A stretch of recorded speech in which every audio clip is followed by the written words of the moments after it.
नहीं मामू लगाऊंगा।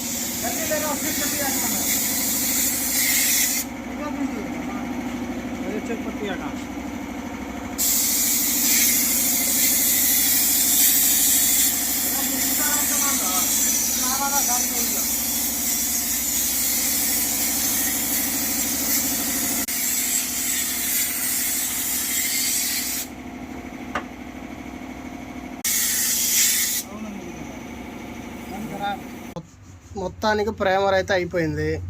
దాని తర్వాత ఈ నల్ల కనబడుతుంది కదా, ఇది నేను ఎక్కడెక్కడ బిల్డింగ్ చేశాను అక్కడ అన్నిటికీ సీలెంట్ పూసేసా, రష్ రాకుండా ప్రతి చోట పూసేసా. ఇటు పక్క లోన కూడా, అటు పక్క కూడా. దీని తర్వాత సిల్వర్ కొట్టేయడమే.